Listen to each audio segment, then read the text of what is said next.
नारायण ज्योतिष केंद्र में आपका हार्दिक अभिनंदन। पिछले कार्यक्रम में सूर्य से बनने वाले व्यवसाय के योग पर चर्चा हो चुकी थी। आज के कार्यक्रम में चंद्रमा से बनने वाले कौन से व्यवसाय होते हैं और चंद्रमा से प्रभावित व्यक्ति को कौन सा व्यवसाय करना अच्छा रहेगा, या जिसकी कुंडली में चंद्रमा कर्मेश हो, सप्तमेश हो, लाभेश हो, धनेश हो और आपके व्यवसाय से संबंध रखता हो, दसम भाव से संबंध रखता हो, तो उसके लिए कौन कौन सा व्यवसाय करना अच्छा रहेगा। पहले चंद्रमा के बारे में जान लेते हैं कि चंद्रमा कैसा ग्रह है। चंद्रमा ग्रह नहीं है, चंद्रमा एक उपग्रह है, क्योंकि यह पृथ्वी का स्वतः चक्कर लगाते हैं।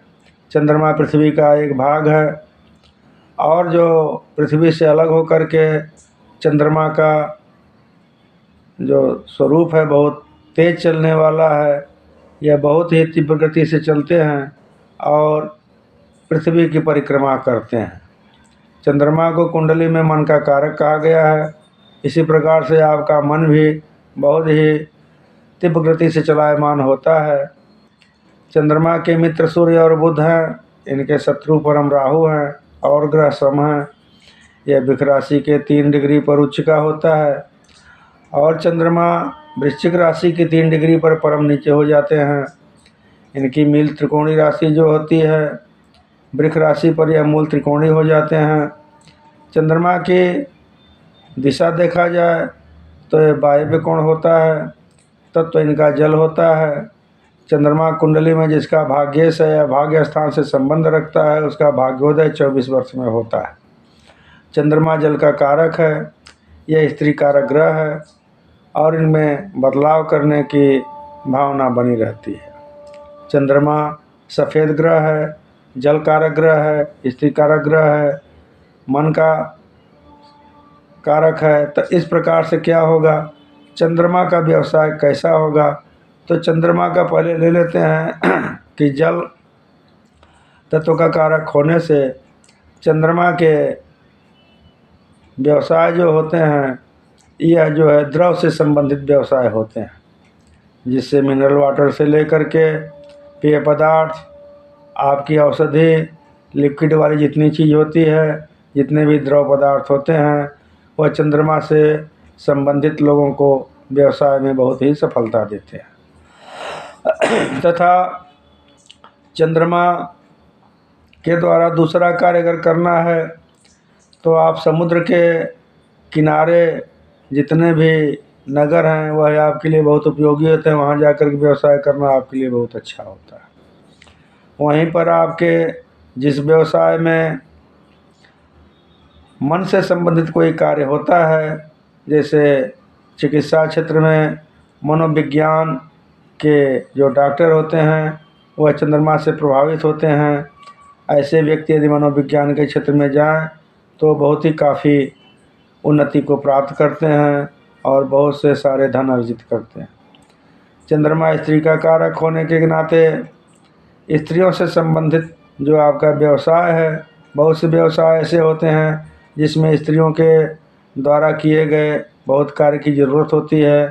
तो आपके उद्योग में जितने अधिक स्त्रियां रहेंगी उतने ही अधिक आपको प्रॉफिट होगा, अधिक लाभ होगा और आपका व्यवसाय सुचारू रूप से अच्छा चलेगा। चंद्रमा इसके अलावा देखा जाए तो औषधि का कारण होता है। जितने भी आयुर्वेदिक दवाई है या जो भी मेडिसिन है, यह चंद्रमा के क्षेत्र में आती है। दूसरे नंबर पर चंद्रमा से जुड़े हुए जो व्यवसाय हैं, यह चिकित्सा से संबंधित दवा का होता है। तीसरे नंबर पर देखा जाए तो जो केमिकल है, सफ़ेद चीज़ है, उसमें भी चंद्रमा का मुख्य प्रभाव रहता है। तो जितने केमिकल पाउडर इत्यादि हैं, ये चंद्रमा के क्षेत्र में आते हैं। इनमें व्यवसाय करने से अच्छा लाभ मिलता है।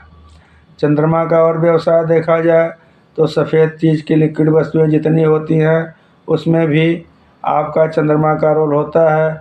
उसके करने से आपको अच्छा लाभ होता है। चंद्रमा चांदी का कारक होता है। चांदी धातु के नाते या ज्वेलरी के कार्य में जो चांदी के बने हुए बर्तन आभूषण तैयार करते हैं, उसमें इनको और धातुओं के अपेक्षा अधिक लाभ मिलता है। इस प्रकार से देखा जाए तो चंद्रमा से निर्मित बहुत से व्यवसाय होते हैं। अपनी कुंडली किसी योग से दिखा करके अगर आपके व्यवसाय से संबंधित चंद्रमा हो तो यह व्यवसाय करने से आपको अवश्य लाभ होगा। इस प्रकार से देखा जाए तो चंद्रमा आपको बहुत कम परिश्रम में अधिक लाभ देने की क्षमता रखते हैं और यह जो है आपको कम समय में धनवान बना देते हैं। तो अपनी कुंडली को किसी से निराकरण कराइए और उसके द्वारा अपना व्यवसाय करिए। जो आप नुकसान उठा चुके हैं अपना व्यवसाय बदलिए, करियर बदलिए और आगे बढ़िए, धनी रहिए, सुखी रहिए। बहुत बहुत धन्यवाद।